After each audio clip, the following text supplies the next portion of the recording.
where that small path is. This is actually what's supposed to be my street.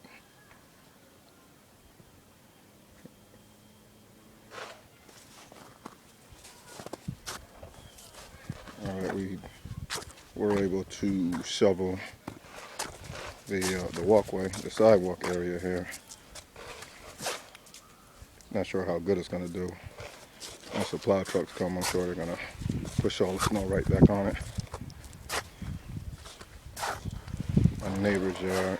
Zion, over here, please.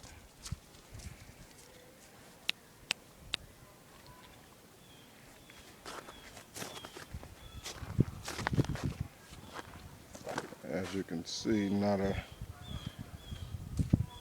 sign of pavement in sight. Nothing but snow.